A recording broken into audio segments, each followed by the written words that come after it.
Marvel Comics once almost sold Spider-Man permanently. Not licensed, not borrowed, gone forever.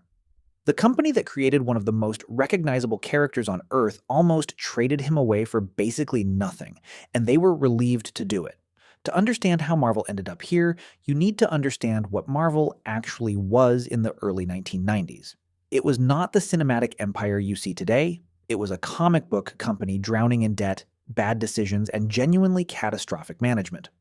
In 1996, Marvel Entertainment filed for bankruptcy, and the man most responsible for getting them there was Ron Perlman. Perlman bought Marvel in 1989 for $82.5 million, convinced it was a gold mine.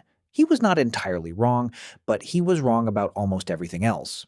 Perlman immediately loaded Marvel with debt to fund acquisitions. He bought a sticker company, a trading card company, a toy company, a candy company, because apparently when you own Spider-Man, the logical next step is gummy bears. None of these synergies worked the way Perlman imagined. Meanwhile, Marvel was also riding one of the most inflated comic book bubbles in history. In the early 90s, comic books were being treated like investment commodities. People were buying 30 copies of the same issue to sell later at a profit. Marvel, seeing this, printed millions of copies of every issue. Supply flooded demand, the bubble popped, sales collapsed, and Marvel was left with mountains of unsold product and a balance sheet that looked like a ransom note. By 1996, the company owed roughly $700 million. To put that in perspective, that is more than 8 times what Perlman paid for the entire company. So what do you do when you need cash fast and you own a comic book company? You sell the one thing that might actually be worth something. This is where the story gets genuinely uncomfortable. Years before the bankruptcy, Marvel had already been quietly licensing its film rights to survive. Not because they had a strategy, because they needed money. The Spider-Man film rights had already changed hands multiple times before Sony ever touched them. It starts in 1985. A producer named Menahem Golan at Cannon Films acquired the Spider-Man movie rights. Cannon Films was known for low-budget action movies starring men who could barely act. Their vision for Spider-Man involved him being a mutation. Not a spider bite, a mutation. Albert Pyun was set to direct. The script involved Spider-Man fighting a giant spider monster. Cannon Films went bankrupt before they could make it. The rights began their journey. The rights then passed to Carolco Pictures, then to 21st Century Film Corporation. Each company held them. Each company had plans. Each company also collapsed. There is a running theme here, and we will let you identify it yourself. By 1999, Sony Pictures acquired the Spider-Man film rights for a reported $7 million plus back-end deals. $7 million. For Spider-Man, one of the most famous fictional characters ever created. For comparison, the first Sam Raimi Spider-Man film in 2002 made over $800 million at the box office. Marvel saw approximately none of that because they had sold the rights away. But here is where it gets even more interesting. Marvel had not just sold Spider-Man's film rights during the bankruptcy years, they had sold nearly every major character they owned to different studios for cash. X-Men went to Fox. Fantastic Four went to Fox. Hulk went to Universal. Daredevil went to Fox. By the time Marvel finally stabilized, it no longer owned the film rights to its most famous characters, which is why the first Marvel Studios films were not about Spider-Man or the X-Men. They were about Iron Man and Thor because those were the only major characters Marvel still had. And in a spectacular twist of irony, that turned out to be exactly enough. Iron Man in 2008 made $585 million on a $140 million budget. The Marvel Cinematic Universe was born specifically because Marvel had to work with what it had left. Desperation, it turns out, is an excellent creative motivator. Now let us go back to the bankruptcy itself, because the courtroom drama is its own catastrophe. When Marvel filed Chapter 11 in December 1996, it triggered a war between two billionaires. Ron Perlman on one side, Carl Icahn, another investor, on the other. Icahn had bought up Marvel's bonds and wanted control of the company. Perlman wanted to restructure the company so he could keep his equity stake. Their legal fight lasted over a year and cost millions in itself. Marvel, already bankrupt, was now spending money it did not have to fight over money it did not have. Meanwhile, employees were uncertain. Comic production was disrupted, and the entire brand was in free fall. A third party eventually emerged. Toy Biz, which was partially owned by Marvel, began acquiring Marvel's assets. Avi Arad, a toy executive, and Isaac Perlmutter essentially took control of Marvel through Toy Biz. By 1998, the bankruptcy ended. Marvel survived. Barely. Technically. But surviving and thriving are different things.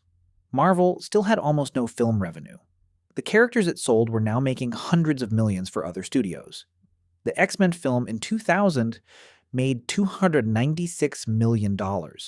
All of that went to Fox. Spider-Man 2002 made $821 million. All Sony.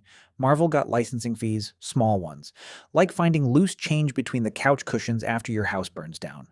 The situation was so dire that by 2005, Marvel made a dramatic gamble. They borrowed $525 million against the film rights to 10 characters they still owned. In 2008, Iron Man opened. In its first weekend, it made $98 million. The gamble worked. The MCU began, and Marvel became a different company entirely. In 2009, Disney acquired Marvel Entertainment for $4 billion. $4 billion, up from the nothing-adjacent valuation of the bankruptcy era.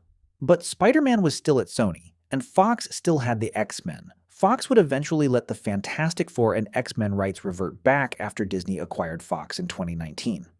Spider-Man was a different negotiation, a complicated, expensive, and very public one. In 2015, Marvel and Sony struck a deal to share Spider-Man. Sony keeps the solo film rights. Marvel gets to use him in Avengers films. Tom Holland debuted as Spider-Man in Captain America: Civil War in 2016, 20 years after the bankruptcy. 20 years after Marvel almost permanently lost him. So what is the actual lesson here? Is it persistence, resilience, the triumph of creativity? It is mostly just that desperation and incompetence sometimes accidentally cancel each other out. Marvel did not engineer a genius long-term strategy. They sold things because they had no choice. And the studios that bought those characters often made bad movies with them and lost interest. The Fantastic Four had 3 unsuccessful film attempts under Fox. 3. Each one apparently insufficient evidence that the approach was not working. When rights lapse or revert, they go back to Marvel. Persistence has its own kind of patience, but let us go even further back, because before Canon Films, before the bankruptcy, someone almost bought Spider-Man entirely. In the early days of Marvel, the company was called Timely Comics, then Atlas Comics, before it became Marvel. By the late 1970s and early 80s, Marvel was financially unstable enough that selling outright was discussed. Cadence Industries owned Marvel, and they genuinely explored selling it. At one point, Stan Lee himself was involved in attempts to find buyers. Marvel was not a coveted prize at this point. It was a moderately struggling magazine and comic publisher. The idea that these characters would one day power a multi-billion-dollar film empire was genuinely not obvious. To most people in the 1970s and early 80s, a comic book character was a comic book character. The notion of it being intellectual property with generational value was not mainstream thinking, so when the film rights were sold for relatively little, no one thought they were giving away the store. They thought they were extracting value from assets that might otherwise just sit there. That is actually a more unsettling kind of loss than deliberate bad decisions. Deliberate bad decisions at least imply someone was paying attention. The Spider-Man deal with Sony has had its own complicated history since the 2015 agreement. In 2019, the deal nearly collapsed entirely when Disney and Sony could not agree on profit splits. Tom Holland reportedly personally called Bob Iger, the Disney CEO, to help broker a new deal. A superhero actor had to personally intervene in a billion-dollar corporate negotiation. The deal was renegotiated. Holland stayed as Spider-Man. The MCU continued. No Way Home in 2021 made nearly $1.9 billion globally. That is roughly 271 times the $7 million Sony paid for the rights in 1999. The original Marvel executives who sold those rights are almost certainly not thinking about this. Hopefully. The bigger picture is this. Marvel's near-death experience in the 90s was entirely self-inflicted. Over-leveraged acquisitions, a speculative bubble they helped inflate. Characters sold for emergency cash. Every step of it was a choice made under pressure, usually the wrong choice. And yet the company survived. The characters survived. The films eventually happened, not because of genius, because of luck, stubbornness, and other people's incompetence. That is not a comforting origin story, but it might be the most honest one. The version of events where Marvel is a scrappy underdog who worked hard and believed in itself is technically true. It is also missing about 40 years of spectacularly poor financial management. Spider-Man was almost gone. The X-Men were almost gone. The Fantastic Four were gone for decades. The MCU as we know it was never the plan. It was the contingency. Iron Man was not their first choice. He was what was left when the choices ran out. And Robert Downey Jr. was not the studio's first choice to play him either. But that is another story. What we are left with is the strange truth that failure, mismanagement, and desperation built one of the most valuable entertainment franchises on Earth, which tells you something either very inspiring or very unsettling about how the world works. Ron Perlman walked away from Marvel in 1998 with far less than he invested. Carl Icahn continued doing exactly what Carl Icahn always does, which is acquire things and argue about them. Avi Arad, the toy executive who helped save Marvel, became a film producer and made the early Spider-Man films happen. The same Spider-Man whose rights had been bouncing between bankrupt companies for 15 years. The 2002 Spider-Man film was the biggest box office opening of its time. Marvel received its licensing fee, watched the money pour into Sony's coffers, and tried not to visibly weep. This experience is probably what motivated Marvel to make their own films instead of licensing further. Pain is an excellent teacher, more reliable than most business school curricula. Marvel Studios was officially founded in 1993, but only became truly independent filmmakers with the 2005 Lone Gamble, 12 years of existing without the means to actually do what they needed to do. And when the money finally came, they bet it all on a second-tier character in a tin suit. The next time someone tells you that success was inevitable for a great idea, show them Marvel's 1996 bankruptcy filing. Marvel survived. Spider-Man came home eventually, and somewhere in a Sony boardroom, there is a contract from 1999 that someone keeps in a very secure drawer.